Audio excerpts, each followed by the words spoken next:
Quand vous aimez, vous ne devez pas dire Dieu est dans mon cœur, mais plutôt je suis dans le cœur de Dieu. Ah! Euh, Hier, Marie-France, ma petite fille, puis Robert, ils ont fait un bien beau mariage. Eh, j'étais justement en train d'y jongler un brin en feuilletant le livret à souvenirs qu'ils nous ont mis à l'église. Un bien beau mariage. Je les regardais tous les deux durant la cérémonie. En même temps, je les revoyais au temps des fêtes, quand ils sont venus nous annoncer à Maria et à moi qu'ils allaient se marier à l'été. Mais oui, je les ai. Bonjour, allez, venez-vous déshabiller. Dis-moi, toi, qu'est-ce que c'est que cette nouvelle? À ce moment-là, j'étais pas mal inquiète pour eux autres. Moi, j'avais l'impression qu'ils savaient pas tout dans quoi ils s'embarquaient. J'avais l'impression qu'ils prenaient le mariage pour un jeu, ma foi du beau Dieu. Mais ce qui m'inquiétait surtout, c'est qu'ils semblaient bien trop préoccupés par tout ce qu'entraîne la préparation de mariage. Je dirais par l'emballage de leur mariage. Ils mettaient tellement d'importance là-dessus que ça me faisait peur. Merci. Vous savez, si on va être certain d'avoir une salle pour nos noces puis la date qu'on veut à l'église, il faut réserver au moins 1 an d'avance. Faut aussi penser à faire les invitations puis à nourrir tout ce monde-là. J'ai toujours rêvé de faire un grand mariage. Mais quand on est partis rester ensemble il y a 2 ans, on n'avait pas les moyens de se payer ça. Mais là, on a eu le temps de se mettre de l'argent de côté, hein? Hey, juste le photographe nous demande 650 $. Puis on veut se faire une vidéo qui va nous en coûter autant, sinon plus. Puis j'ai commencé à regarder les robes de mariée. Avez-vous idée de ce que ça coûte? Au moins 700 $, là, sans les accessoires.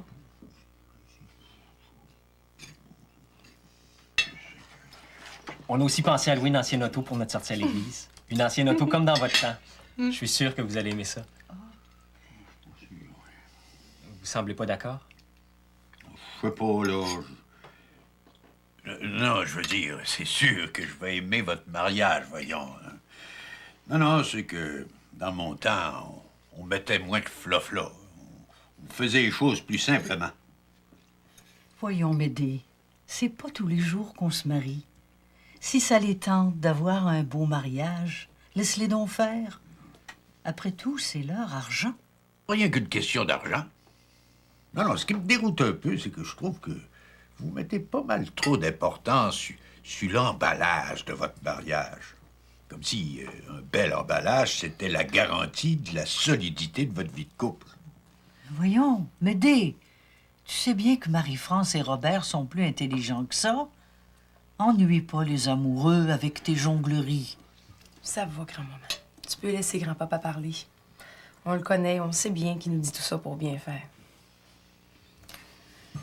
Grand-papa, je vois pas pourquoi ça vous inquiète qu'on veuille bien emballer notre mariage, comme vous dites. Après tout, je suis bien certaine que vous allez être le premier à vous emballer pour venir au mariage. Mis sous votre 36, tout beau comme un jeune marié. Pourquoi on n'en ferait pas autant? Après tout, c'est nous autres, les jeunes mariés. Évidemment. Oh, c'est peut-être parce que dans mon temps, on n'était pas tellement habitués aux emballages. Au magasin général, rien est emballé. Ni le pain, ni la melasse, ni le linge, rien. Aujourd'hui, c'est l'inverse. Tout est dans des beaux emballages. J'ai l'impression que le mariage et tout est en train de se faire emballer. Eh non, mes amis. Ce soir-là, j'ai pas réussi à leur faire comprendre ce que je voulais dire exactement. En fait, ce que je voulais savoir, c'est si Marie-France puis Robert s'étaient au moins demandé ce qui contenait cet emballage-là. Mais comment leur demander ça, là? Comment leur faire comprendre que ce qui est important, c'est ce qui est en dedans, loin en dedans? Sur le coup, c'est vrai, je leur en ai pas parlé. Je trouvais déjà beau qu'ils en soient arrivés à vouloir se marier.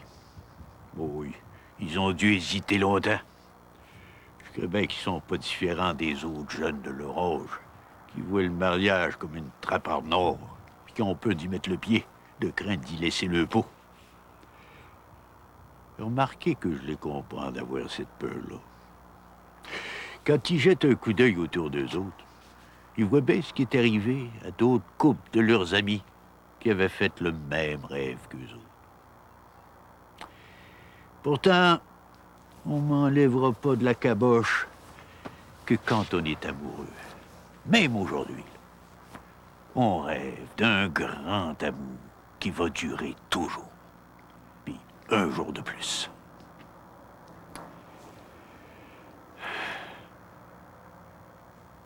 Mais oui, mon Dieu que je suis bête. Comment j'ai fait pour pas avoir vu ça avant? C'est bien évident que Marie-France puis Robert le faisaient, eux autres aussi, ce grand rêve-là. C'est pour ça qu'ils nous posaient tant de questions.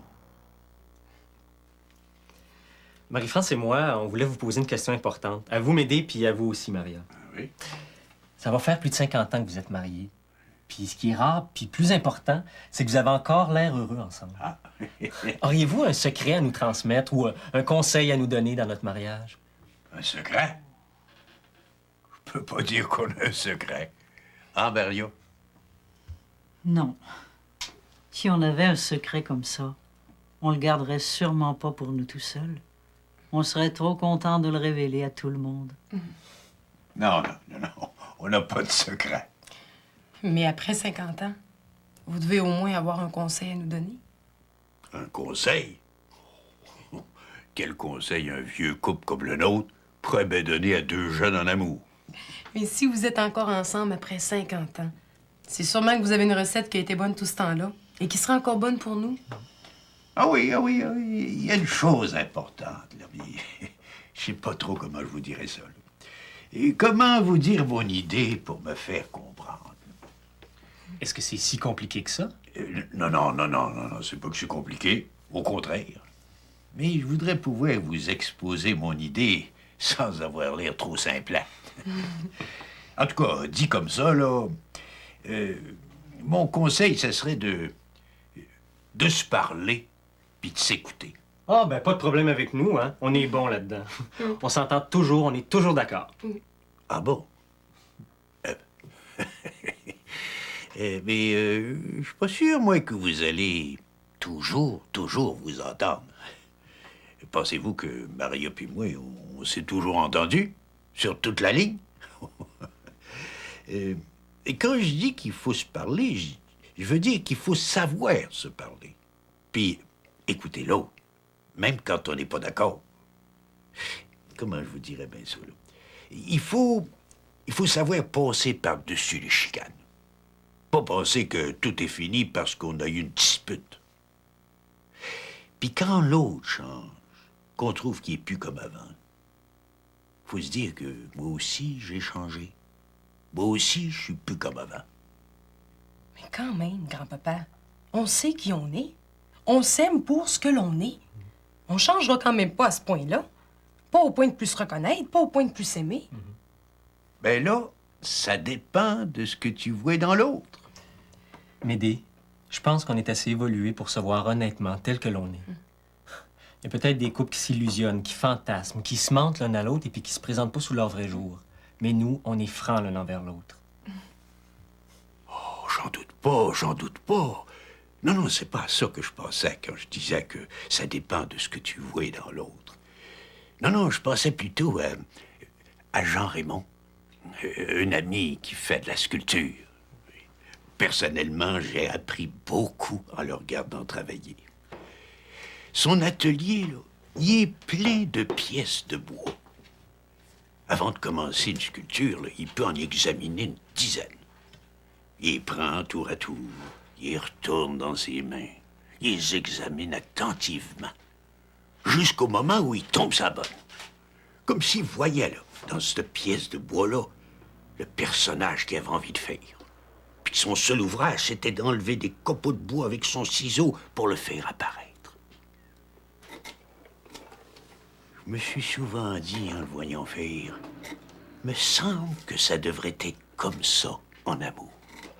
Me semble qu'on devrait toujours avoir le coup d'œil de Jean Raymond pour deviner les qualités qui sont comme cachées dans la personne qu'on aime. À ce moment-là, nos paroles puis nos gestes seraient comme des outils pour faire apparaître tout ce qu'il y a de beau dans la personne qu'on aime. Mais non, on fait le contraire. On attend que la sculpture soit faite pour l'aimer. Alors que c'est notre amour qui devrait rendre belle la statue. Je vous le dis, moi, mes enfants, si on faisait ça, là, l'amour irait tout seul. Je trouve ça très beau, ce que vous dites. Mais j'ai de la difficulté à vous suivre. On s'aime déjà comme on est. Et je pense pas qu'on change tellement que ça. Puis s'il y a quelque chose même, là, on se jure bien de faire tous les efforts qu'il faut pour pas changer. Pour rester toujours les mêmes. Faire des efforts pour pas changer. Pour rester toujours les mêmes. Et dire que Marie-France pensait me rassurer en me disant vouloir toujours rester la même. Et en souhaitant que Robert reste toujours le même. Tout ce que ses propos ont réussi à faire, c'était de m'inquiéter encore plus. Rester les mêmes. Ça se peut-tu? Pensez-vous que Maria puis moi, on aurait pu vivre 50 ans ensemble si on était restés toujours les mêmes? Jamais. On se serait bien vite ennuyé à regarder toujours la même personne. Si chaque jour, on n'avait pas changé un petit peu. Et puis la vie, avec ses détours imprévus, se charge de nous changer, elle aussi. Puis ça, on peut pas le prévoir. Ah, si j'avais pas été pris par surprise ce soir-là, c'est ça que j'aurais dû leur répondre. Mais non, que voulez-vous? C'est pas ça que j'ai répondu. Comme à toutes les fois où je me sens inquiet puis décontenancé. Ma première réaction, ça a été de m'en référer au bon Dieu. Même, là, on se jure bien de faire tous les efforts qu'il faut pour pas changer. Pour rester toujours les mêmes. En tout cas, là, que vous changiez ou pas, là, il y a un autre grand conseil que je pourrais vous donner. Oui. L'important, mes enfants, là, c'est de mettre le bon Dieu dans votre mariage. Mettre le bon Dieu dans notre mariage? Mais bien sûr.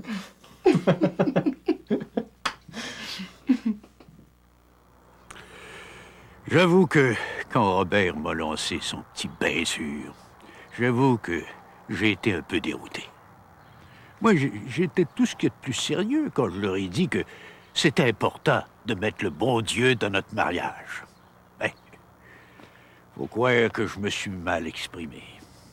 Pourtant, je savais bien dans ma tête, puis surtout dans mon cœur, ce que je voulais dire par là.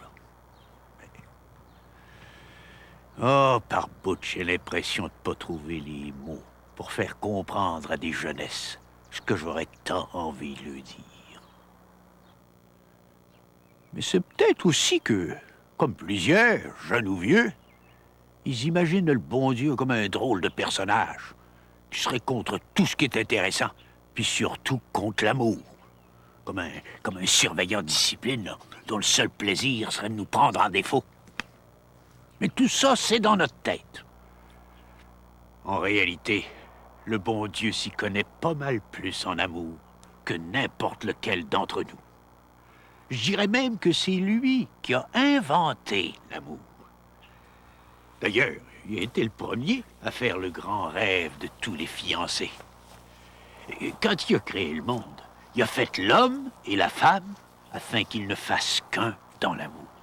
Je me dis que si on rêve à ça si fort quand on est en amour, c'est parce que le bon Dieu nous l'a mis dans la tête, cette idée-là. Non, il faut voir les choses à l'endroit. C'est pas le bon Dieu qui est un drôle de personnage qui voudrait nous rendre comme prisonniers dans l'amour. Non. C'est nous autres qui avons peur de croire que l'amour peut durer toujours. Même si au fond, là, c'est ça qu'on souhaiterait le plus ardemment. Le bon Dieu, lui, il n'a pas de doute.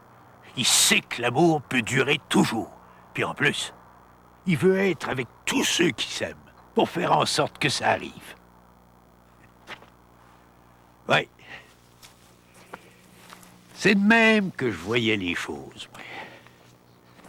Comme si le bon Dieu était à côté de nous autres pour nous aider dans notre mariage.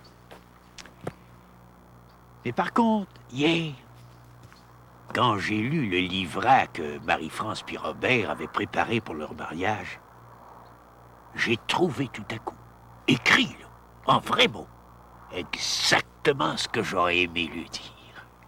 Ah, alors je me suis aperçu qu'ils avaient réfléchi, ces deux snoros-là, puis beaucoup plus que je pensais.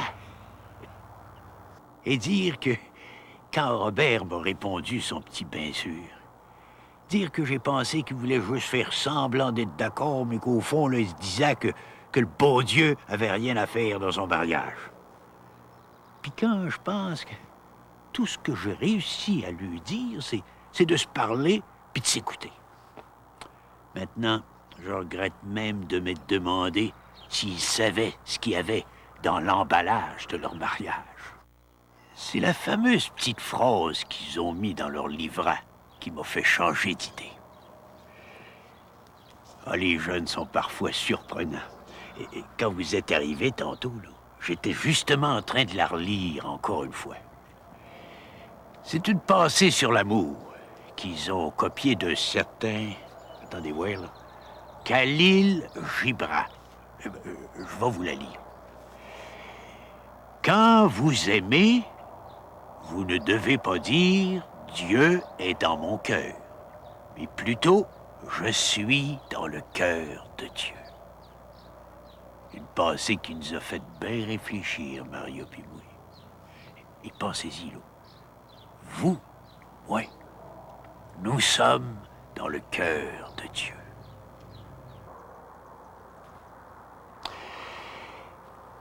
Quand on est amoureux, on rêve de se retrouver au clair de lune, dans un endroit inoubliable, puis que le temps s'arrête.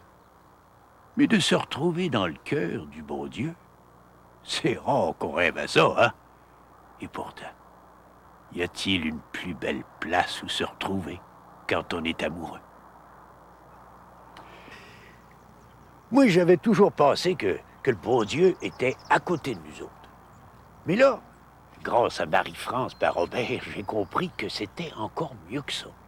C'est devenu clair dans ma tête que le bon Dieu était pas à côté de nous autres, mais que le bon Dieu nous prenait dans son cœur quand on s'aime.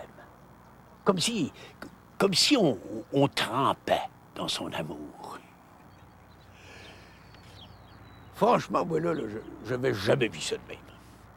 Moi, j'avais toujours considéré que quand je m'étais marié, j'avais pris un engagement envers Maria, puis que Maria avait pris un engagement envers moi.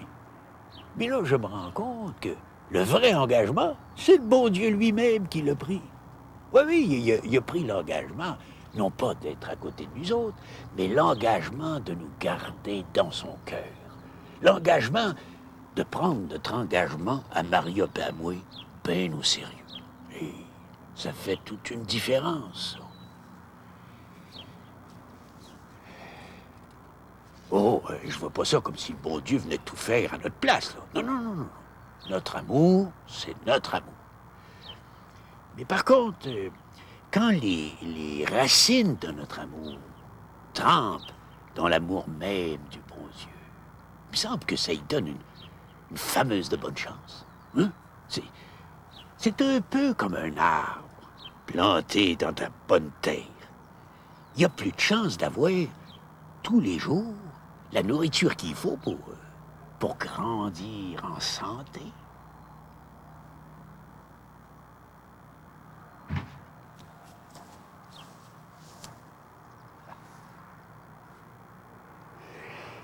Puis justement, dans l'ordinaire de la vie, c'est tous les jours que notre amour a besoin de bonne nourriture pour continuer à aimer, quand on n'est pas toujours comme l'autre souhaiterait qu'on soit, pour passer par-dessus les petites rancunes quotidiennes, pour arriver à pardonner, à se faire confiance.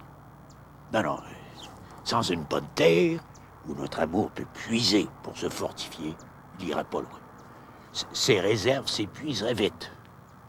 Si on a le moindrement les yeux vis-à-vis des trous, on comprend qu'une pareille capacité d'aimer peut pas venir de nos seules forces, de nos seules réserves à nous autres, voyons. Et je vois quand même une différence entre un arbre planté dans de la bonne terre, puis nous, plantés dans le cœur du bon Dieu. L'arbre, lui, puise automatiquement sa nourriture. Il n'essaye pas de grandir de ses propres forces. Mais pour nous autres, c'est pas automatique. Faut vouloir prendre la nourriture où elle se trouve. On n'est pas obligé d'accepter le cadeau qui nous est offert.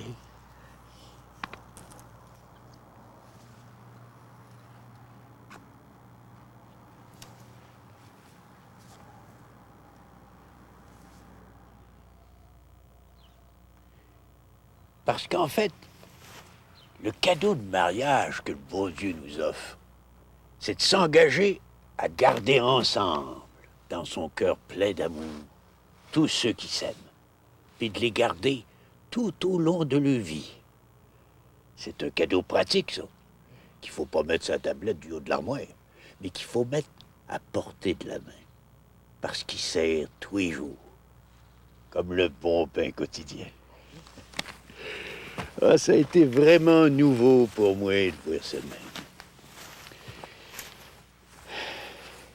Bien sûr, Maria et moi, on s'est toujours tourné vers le bon Dieu quand on en avait besoin. Mais de penser que durant tout ce temps-là, c'est dans le cœur du bon Dieu qu'on était, ça fait tout drôle d'y songer. Ça prenait Marie-France et Robert pour te faire comprendre ça? Et dire que je croyais que ces deux-là ne savaient pas tout ce qu'il y avait dans l'emballage de leur mariage.